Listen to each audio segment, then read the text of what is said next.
आजादी के बाद देश का सबसे बड़ा आयोजन 5 सदी पुराने अयोध्या विवाद में हुए सफल। रामलला की प्राण प्रतिष्ठा का भी नजदीक आ गया दिन। पीएम मोदी को भेजा गया न्योता। स्थापना होगी कब? रामनगरी अयोध्या, जहां का सूरत हाल बदल दिया गया है। नरेंद्र मोदी और सीएम योगी की डबल इंजन सरकार ने राम की नगरी में इतना काम हुआ है कि 9 साल पहले की अयोध्या और आज की अयोध्या में फर्क साफ नजर आ रहा है।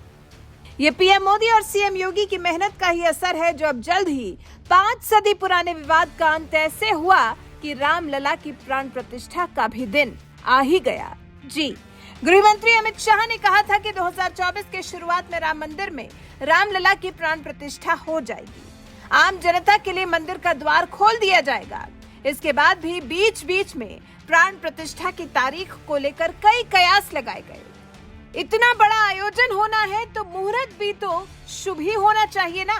तो इसके लिए भी श्री राम जन्मभूमि तीर्थ क्षेत्र की ट्रस्ट की बैठक में अयोध्या में भगवान राम के विग्रह की प्राण प्रतिष्ठा पर चर्चा हुई है। और श्री राम जन्मभूमि ट्रस्ट इस आयोजन को आजादी के बाद का देश का सबसे बड़ा उत्सव करार दे रहा है और इसे उसी तरह से उसी स्तर पर मनाने की भी तैयारियों में जुट गया है। श्री राम जन्मभूमि तीर्थ क्षेत्र ट्रस्ट के अनुसार इस साल अक्टूबर तक रामलला की भव्य मूर्ति भी तैयार हो जाएगी, क्योंकि रामलला के राम मंदिर का निर्माण कार्य दिन रात बिना रुके चल रहा है।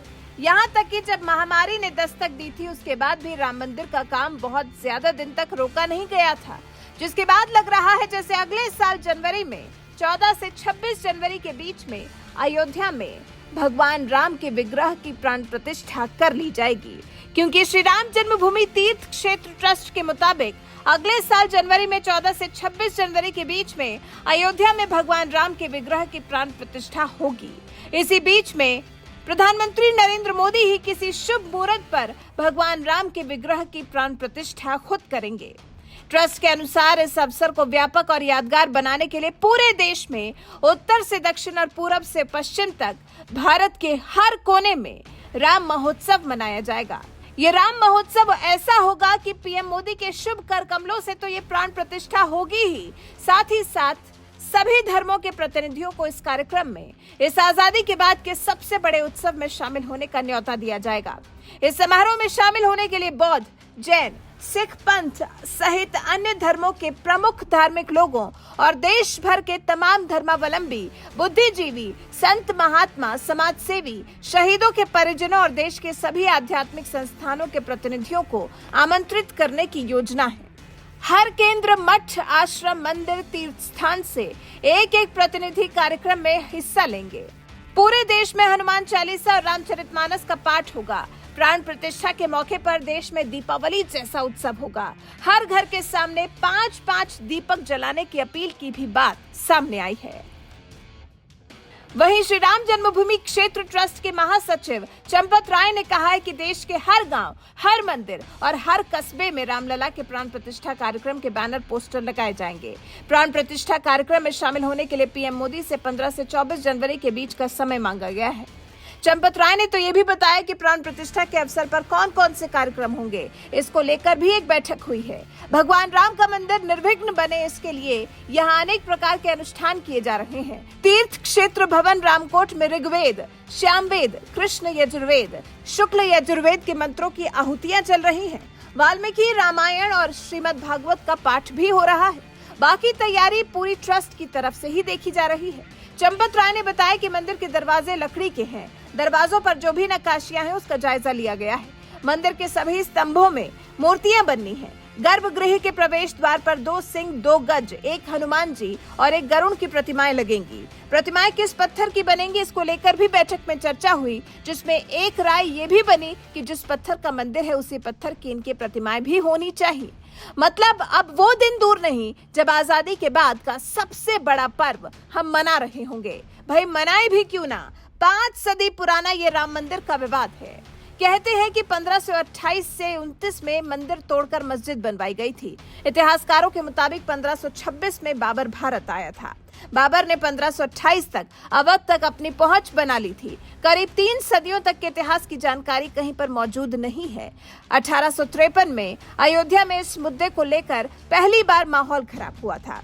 कई दिनों तक तो हिंदू और मुसलमान दोनों ही एक इमारत में पूजा और इबादत करते रहे। साल 1934 में डंगोंग में मस्जिद की दीवार और गुंबद क्षतिग्रस्त हो गए। साल 1949 में हिंदुओं ने कथित तौर पर मूर्ति की स्थापना की। सरकार ने ताला लगवाया। साल 1950 में अदालत से भगवान राम की पूजा की इजाजत मांगी गई। साल 1959 से 61 में दोनों पक्षों ने विवादित स्थल के हक के लिए मुकदमा किया। साल 1984 में राम जन्मभूमि मुक्ति समिति का गठन किया गया। फरवरी 1986 में ताला खोलने का आदेश जारी हुआ। जून 1989 में विश्व हिंदू परिषद ने राम मंदिर का शिलान्यास किया। 6 दिसंबर 1992 को बाबरी मस्जिद को ढहा दिया गया। सितंबर 1997 में मस्जिद को ढहाने को लेकर 49 लोग दोषी करार दिए गए। 2001 में विश्व हिंदू परिषद ने राम मंदिर बनाने की तारीख तय की। अप्रैल जुलाई 2004 में आडवाणी ने अस्थायी मंदिर में पूजा की। 9 नवंबर 2019 को अयोध्या में राम मंदिर बनाने संबंधी सुप्रीम कोर्ट का फैसला आ गया। 5 अगस्त 2020 को अयोध्या में भव्य राम मंदिर का भूमि पूजन किया गया। इस बीच में हालांकि बहुत सी तारीखें पड़ी, कोर्ट के लोगों ने बहुत से चक्कर काटे।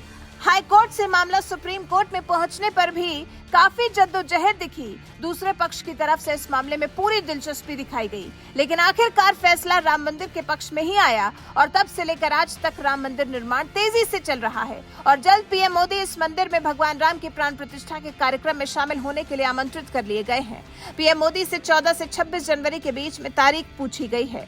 वैसे राम मंदिर में रामलला की प्राण प्रतिष्ठा की जिस तरह से तैयारी की जा रही है, आपको क्या लगता है कि आ गया है समय जब राम मंदिर में रामलला विराजमान होंगे, जब रामलला को फिर एक बार अपनी जगह मिलेगी, रामलला फिर एक बार अपने सिंहासन पर विराजमान होंगे? अयोध्या में तैयारी को देखकर, राम मंदिर निर्माण में लगे लोगों को देखकर आप क्या कहना चाहते हैं? ये जो राम मंदिर में रामलला को विराजमान करने की तैयारी के बारे में जो चर्चाएं चल रही हैं, इस बारे में आपके विचार हमें कमेंट कर जरूर बताएं।